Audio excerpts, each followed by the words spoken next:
I am not at all certain how I'm going to get all of those greens into this already overflowing pot.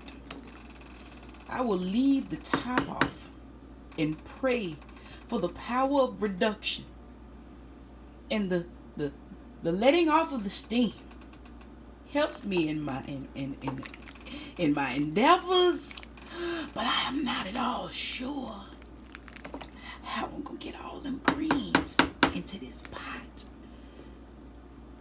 Yeah, see all of that stuff. Yeah, all right, but it's triple filtered. Well, it's double filtered. I poured it through the colander, then through a sieve, and since my colander's bowl wasn't big enough, I had to then pour it from the colander bowl into my little bus tub. So it's double filtered. You can see all the little cellulose and all of that stuff that came off of it. Poured in my little chicken broth, and yeah, just let it boil for however long it needs to boil, and check my little veggies and all of that. The mushrooms should release their water into the stock, but I'm not gonna cover it up. Kind of wish I had uncovered it at the end there, but I mean, worst case scenario, I pour off some of the broth and freeze it, and it'll just be a vegetable stock. I did wind up taking all the stems out. I usually just leave my stems in, but I was like, the bulk of it, I was already worried about whether it's going to be able to get in there or not. But yeah, so I got my stems in the freezer, and the vitamins or whatever that's in the stem, it'll go towards the next pot and be like a part of the original boil. But yeah, got parsnips and bell pepper and shrooms. And soon, once I add my greens, when I put my greens in there, I'll put my chicken back in there. But yeah, we're just going to let this boil down a little bit, and then stuff as many greens as we can in there. I don't know if you can freeze a green. I don't know. Usually stuff, once that freezing happens, bust that cellular wall open. It's really not good for nothing. But it'll still have vitamins and stuff in there. So we'll see how much it reduces. And then add all the greens we can, and then whatever greens we can't put in there, put in the salad spinner, put some paper towels in the Ziploc bag, and then either put them in the refrigerator or put them in the freezer. I don't know. Depends on how much damage I do to this soup. Alright. We got all the greens in there. We took everything else out though. Came up with about, cheap dollar store tall cups of broth. And I poured out to the side. I just figured it wasn't going to make it. But I separated the greens in half.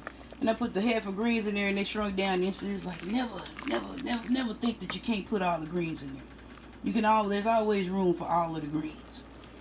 So, we're going barehanded with the cooked chicken back in there. Barehanded with the cooked chicken.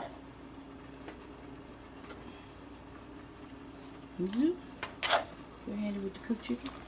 Yeah, see, filling back up, filling back up, filling back up. Up, not the gristle, not that stuff.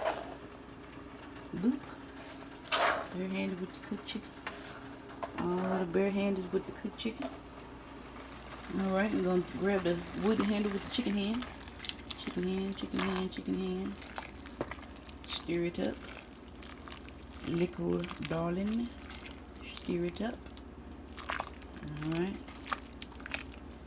I was switching out pots and all of that, so I did wind up quadruple filtering this broth. It's been quadruple filtered. It's going down. If I understood Google correctly, then all of the nutrients are just in that broth. Everything. Let's get this going.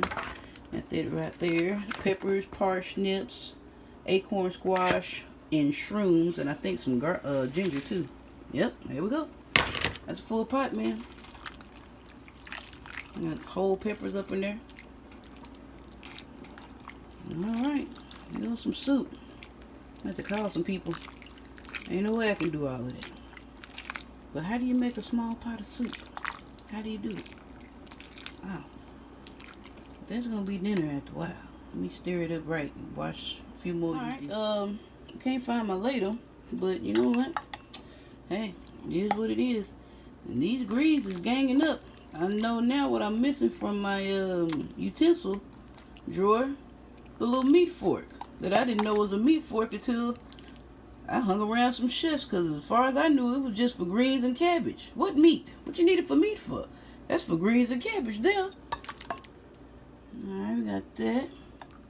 Yeah, because the greens ganging up. Every time I stirred it, they just wrapped around the spoon. I thought I broke them down. Let me get deep down in there. Yeah. It's ladle enough. Yeah, see, they're ganging up. Ooh, that's warm. That's what that extra ladle, that handle is for.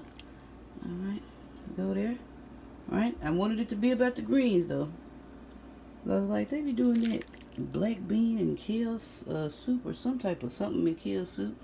Like, I like greens. I like the taste of them. So it's going down. I'm going to see what that lime tastes like squeezed in there. So, yeah. You can judge it now because it's over. That's it. You can judge away. This is it.